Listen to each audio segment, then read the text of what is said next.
Welcome back to lecture. हमने previous lecture में discussion किया था, इक्विपमेंट की बात कर रहे थे कि हम जो किस इक्विपमेंट्स का जो यूज करते हैं हम फॉर्मेशन में, लेयर के फॉर्मेशन में हमें लेयर क्रिएट करना था पॉलीसिलिकॉन का। पहला लेयर जो हम क्रिएट कर रहे थे किसका? पॉलीसिलिकॉन का। पीएसआई हम लिख दे रहे हैं पॉलीसिलिकॉन। दूसरा लेयर जो हम क्रिएट कर रहे थे वो ऑक्साइड लेयर क्रिएट कर रहे थे, सिलिकॉन डाइऑक्साइड का लेयर क्रिएट कर रहे थे।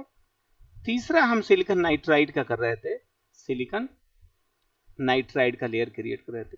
तो हमने कहा था कि जब हम बात करेंगे क्रिएशन का तो हर केस में जो रिएक्टेंट मटेरियल होता है वो वेरी करेगा, टेम्परेचर वेरी करेगा, और जो डिपोजिशन होगा उसके लिए हम कॉमन रिएक्टर्स का यूज करते हैं। तो हमने प्रीवियस लेक्चर में जो रिएक्टर डिस्कस किया था वो हॉट वेल रिड्यूस्ड प्रेशर था। उसमें हमने देखा कि हमारे पास 3 जोन फर्नेस था जो क्वार्ट क्रिस्टल से कनेक्टेड था, तो जो टेम्परेचर को मेंटेन किया रहता था। वहां पे प्रेशर सेंसर था जो 30 से लेकर 250 पास्कल प्रेशर मेंटेन किया रहता था।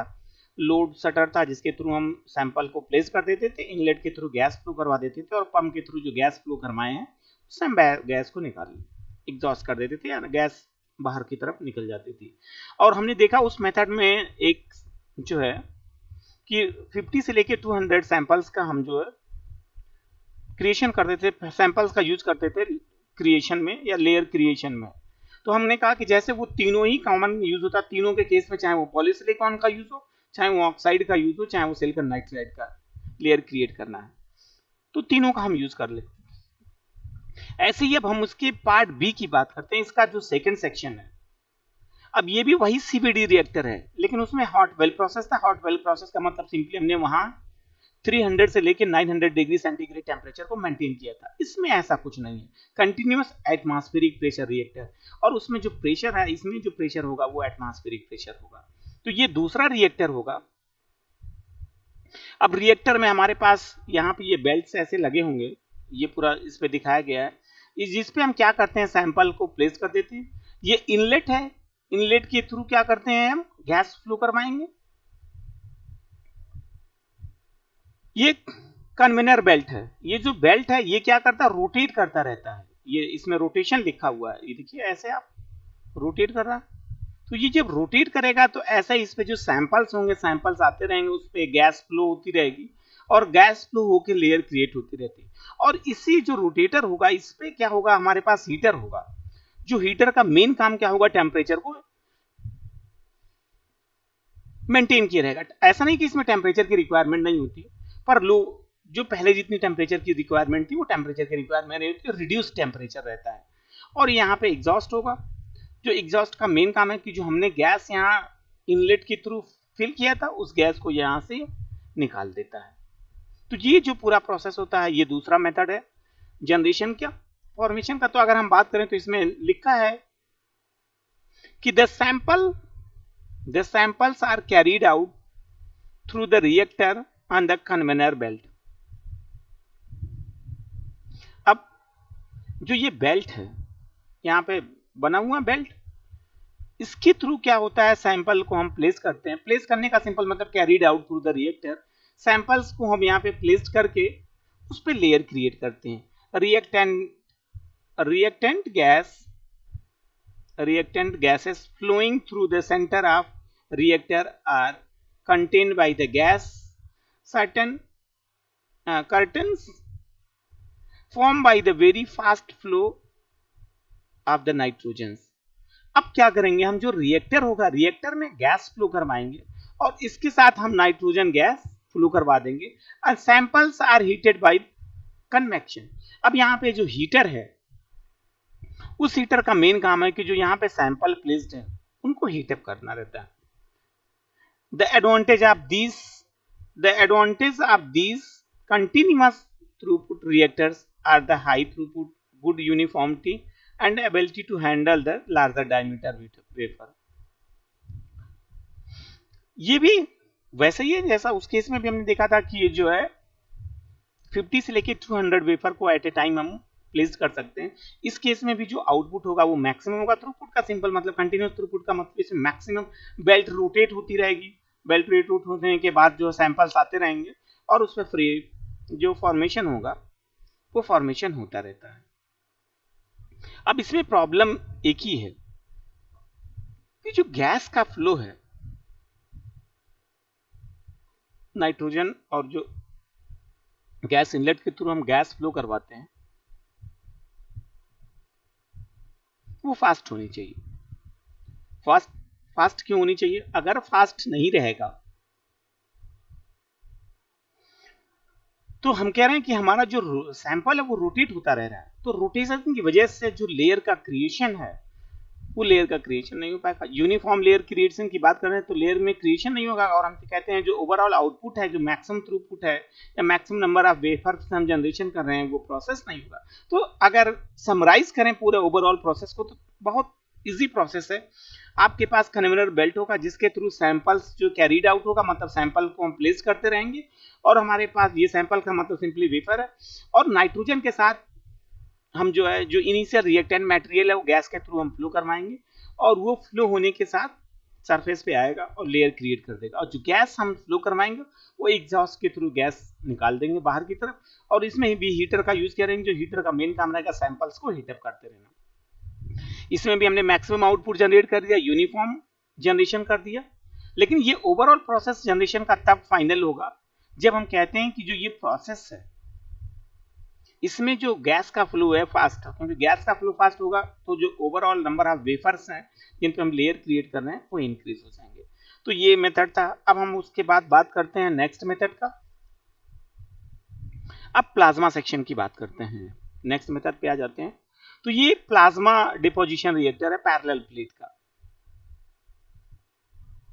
तो प्लाज्मा रिएक्टर की बात करें तो ये पूरा सिलेंड्रिकल चैम्बर है। यहाँ पे लिखा है कि गैस सिलेंडर, सिलेंड्रिकल पूरा सिस्टम भी होता है ये। The reaction chamber is cylindrical, usually the glass aluminium. ये जिसकी बात कर रहे हैं हम, इस चैम्बर्स की जो बात कर रहे हैं, ये ग्लास का एल्यूमिनियम का बना होगा। अब यहाँ पे क्या है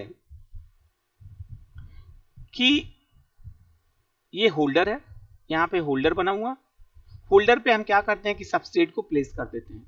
अब अभी बता दें कि इसमें मेन डिसएडवांटेज ये है कि इसके साथ हम बल्क में लेयर का डिपोजिशन नहीं कर पाते हैं। बल्क में हम जो वेफर है उसको उस पर लेयर नहीं क्रिएट कर पाएंगे, क्योंकि इसमें जो होल्डर होता है उसमें हम मैक्सिमम सैंपल्स को प्लेस नहीं कर पाते। ये है हमारे पास गैस इनलेट, यहाँ पे दोनों साइड से गैस इनलेट है। गैस इनलेट के थ्रू हम गैस को फ्लो करवा देते हैं, और उसके बाद ये इंसुलेटेड आरएफ इनपुट है, यहाँ पे हम सप्लाई देंगे, और ये जो दोनों प्लेट हैं एल्यूमिनियम इलेक्ट्रोड्स, इसके बीच में गैस रैपिडली फ्लो करेगी, और यहाँ पे वोल्टेज भी क्रिएट रहेगा। हम इनपुट सप्लाई देते हैं इसमें, और लेयर मतलब यहाँ पे पूरा गैस हो जाएगा, प्लाज्मा क्रिएट हो जाता है, बेसिकली गैस या प्लाज्मा क्रिएट हो जाएगा, और ये सरफेस पे कलेक्ट होगा, सरफेस पे कलेक्ट होकर लेयर क्रिएट कर देगा, और पंप के थ्रू ये बाहर आ जाएगा।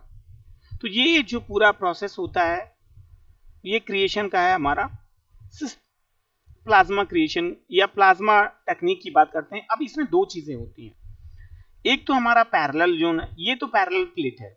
अभी इसमें हम फिर से नेक्स्ट मेथड की बात करेंगे, हॉट बल्ब, जैसे हमने प्रीवियस सेक्शन में बात किया था उस केस में भी हम बात करेंगे। तो अगर हम अब इसकी बात करें इस पूरे सेक्शन की, तो इस पर लिखा है the reaction chamber is a cylinder usually glass or aluminium with the aluminium plated on the top and bottom surface। अब हम जब बात करते हैं इसका कि जो पूरा सिस्टम है ये सिलेंड्रिकल सिस्टम है, यहाँ पे बना हुआ है ये सिलेंड्रिकल सिस्टम, और ये एल्यूमिनियम कोटेड इसमें प्लेट होगी।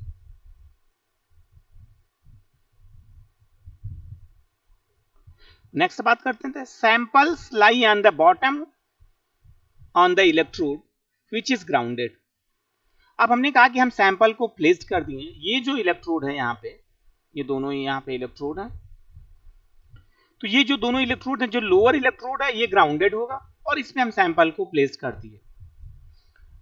A radio frequency voltage is applied on the top of electrode to create a glow discharge between the two plates। अब हमने कहा कि जो हमारा RF है, ये RF इनपुट, यहाँ पे हमने वोल्टेज सप्लाई अप्लाई किया, तो जिससे जो ये अपर इलेक्ट्रोड है, ये यहाँ पे क्या करता है, प्लाज्मा कंडीशन जनरेट कर देगा। जो गैस है जनरेट करता है, सिंपली प्लाज्मा जनरेट कर देगा, और जिससे हमारा लेयर का फॉर्मेशन होगा। The glass flow radially through the discharge, और इसके बाद वो पंप के थ्रू बाहर आ जाएगा, सरफेस पे कलेक्ट होगा, कलेक्ट होकर लेयर क्रिएट कर देगा। They are usually introduced at the outer edge of and flow towards the center. All through the opposite flow pattern can be used. अब हम ये कहते हैं इसमें कि इसके आउटर एज पे प्लाज्मा का क्रिएशन होगा यहाँ पे, और ये सेंटर की तरफ रहेगा। सेंटर तो इसका ये है जिससे हम लेयर का क्रिएशन करते हैं, और उसके बाद जो है अपोजिट पैटर्न का भी यूज कर सकते हैं कि जो डायरेक्शन है वो चेंज हो जाए। Gas are pumped with the root blower backed by the mechanical pumps. अब गैस को हम जो है पंप ये ब्लोअर से कनेक्टेड होंगे, बैक्ड बाय पंप मतलब उसके बैक में सपोर्ट होगा मैकेनिकल पंप के थ्रू, जिससे हम उसको इंसर्ट कर देते हैं और उसको रिमूव कर देते हैं। Grounded electrode is heated with the temperature between 100 to 400 degree centigrade. अब देखो हमने कहा था कि अब ये जो प्रोसेस है इसमें फिर से टेम्परेचर की रिक्वायरमेंट मिनिमम हो गई, लेकिन यहाँ पे भी जो हमारे पास ये है इलेक्ट्रोड ये वाला, इसको हम क्या करते हैं, हीट अप करते रहते हैं बाय द रेजिस्टेंस हीटर और द हाई इंटेंसिटी लैंप्स। ये हम रेजिस्टेंस हीटर का यूज कर सकते हैं या हाई इंटेंसिटी लैंप का यूज कर सकते हैं। This reactor is used for the plasma assisted deposition of the silicon dioxide and silicon nitride. अब अगर हम इसके जनरेशन की बात करें तो हमने देखा था कि अभी जब हमने कहा था कि रिएक्टेंट मटेरियल की हम बात कर रहे हैं, तो हमने देखा था कि जो प्लाज्मा का यूज हो रहा है सिलिकॉन डाइऑक्साइड की क्रिएशन कर रहे थे इसके थ्रू, और यही सेम यूज कर रहे थे हम सिलिकॉन नाइट्राइड लेयर क्रिएट करने में। The main advantage is the low deposition temperature while there are 3 major disadvantages. अब इसका जो एडवांटेज है वो इसमें जो टेम्परेचर की रिक्वायरमेंट है वो मिनिमम हो जाती है, क्योंकि इसके पहले हमने क्या देखा था कि जो टेम्परेचर होता है उसकी रिक्वायरमेंट कितनी थी, 300 से लेके 900 डिग्री सेंटीग्रेड। इस केस में जो है वो मिनिमम रिक्वायरमेंट है। अब इसके डिसएडवांटेज की बात करें तो capacity is limited specially for the larger diameter wafer and wafer must be loaded and unloaded individually. Wafer may be contaminated by loosely adhering deposition falling on them. अब 3 disadvantage हो गया। पहला हमने कहा कि जैसा मैंने उसी इनिशियल स्टेज पे कहा था कि जब हम इसका यूज करते हैं तो इसके थ्रू जो फॉर्मेशन होता है वो मिनिमम लेयर का फॉर्मेशन, मतलब मिनिमम सैंपल्स का यूज करते हैं। अगर आप देखें फिर से डायग्राम में तो इसमें जो सैंपल को प्लेस्ड करते हैं वो minimum samples at a time placed हो पाएंगे, जिससे हम जो है फॉर्मेशन कर सकें। और जो फॉर्मेशन में होगा, इसके पहले जो मेथड था उस मेथड में हमने क्या किया कि हमारे पास अगर हम बात करें कि सीवीडी रिएक्टर की, जो पहले सीवीडी रिएक्टर था उसमें केस में दोनों की केस में हमने क्या किया, जो सैंपल्स थे मैक्सिमम सैंपल्स का यूज कर रहे थे, और उस सैंपल का जो लोडिंग था वो इंडिविजुअल लोडिंग नहीं था, एक साथ हमने मैक्सिमम सैंपल्स को प्लेस कर दिया और उसके बाद वो बेल्ट के थ्रू रोटेट कर रहा है और रोटेशन के बाद वो क्रिएट कर रहा है। तो हमें बार बार इंडिविजुअली एक सैंपल हटाओ एक सैंपल रखो, ऐसा कुछ प्रोसीजर नहीं है। और अगर हम हॉट वेल की भी बात करें तो हॉट वेल के केस में हमने देखा एट ए टाइम हमने 50 से लेकर 200 सैंपल्स को प्लेस कर दिया और वो उसमें फॉर्मेशन हो रहा है, और इस केस में हमने तो मिनिमम सैंपल्स का प्रयोग किया। इसका ये डिसएडवांटेज है कि इसमें हम एक साथ इंडिविजुअल प्लेस नहीं कर पाते, और जो मिनिमम इसका जो थ्रू आउटपुट होता है वो मिनिमम होता है, मतलब मिनिमम हम जो है wafer at a time use करेंगे लेयर के फॉर्मेशन के लिए। अब उसके बाद जो लास्ट है ये फिर से आ गया डिपोजिशन प्रोसेस, जो पहले था सेम वैसे ही है। अब यहां पे क्या है, बस दोनों में डिफरेंस क्या है। अगर हम प्रीवियस की बात करें, प्रीवियस का मतलब सिंपली जब हमने कहा था सीवीडी प्रोसेस था, ये तो प्लाज्मा डिपोजिशन है, ये हमारा प्लाज्मा डिपोजिशन है। और उसमें जो है वो हमारा था सीवीडी प्रोसेस। तो दोनों में डिफरेंस क्या रहा कि अगर आप डायग्राम की बात करें तो यहां पे क्या है, पहले भी प्रेशर सेंसर था, अभी भी यहां पे प्रेशर सेंसर है, वहां पे भी लोडर था, यहां पे भी लोडर है, गैस इनलेट है। ये एक नई चीज आ गई, आरएफ, आरएफ वोल्टेज अप्लाई करेंगे। और एक चीज और है, अगर आप देखिए तो ये जो वेफर हमने प्लेस्ड किया ये क्लोज सेक्शन हो जा रहा पूरा।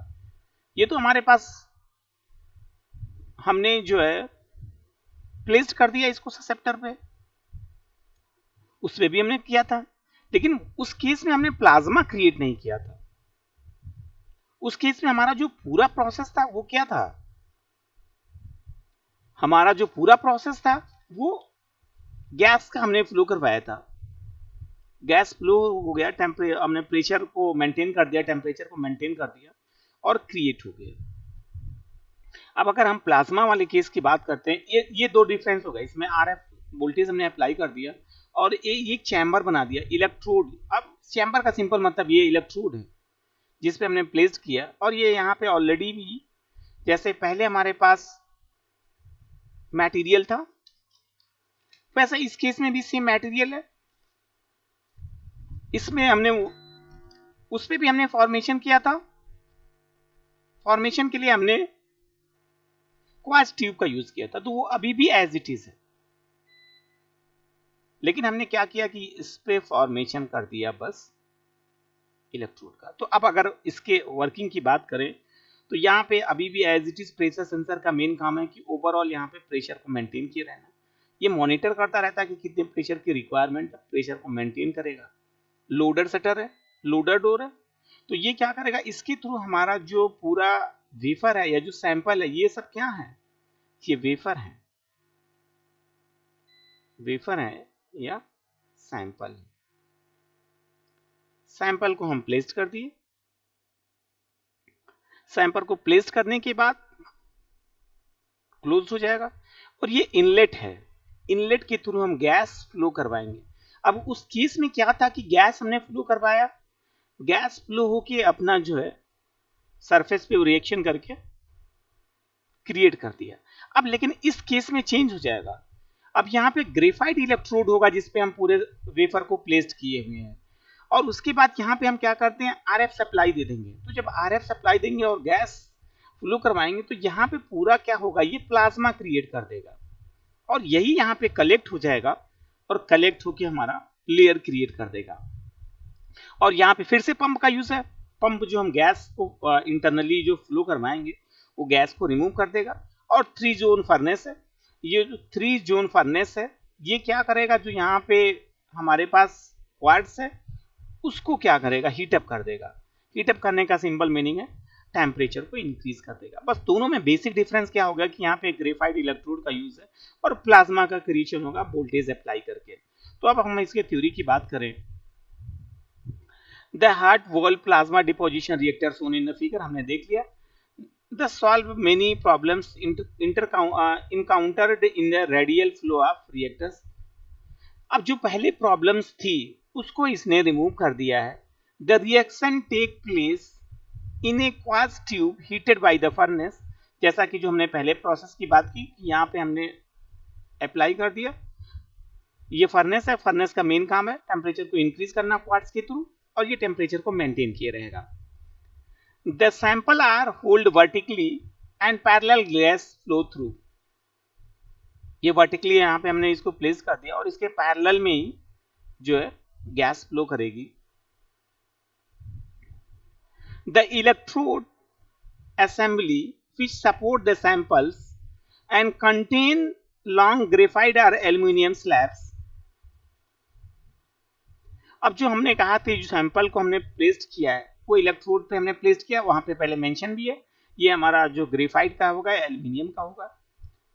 Alternating the slabs are connected to the power supply. अब जो हमारा ये स्लैब है जिसपे हमने ससेप्टर हम जिसे कह सकते हैं कि जिसपे हमने प्लेस किया इस पे हमने जो है सप्लाई दिया which generate the discharge in the space between the electrode. जो डिस्चार्ज जनरेट कर रहा है बिटवीन द इलेक्ट्रोड मतलब प्लाज्मा कंडीशंस जनरेट करेगा वहां पे और उससे लेयर का फॉर्मेशन हो जाएगा.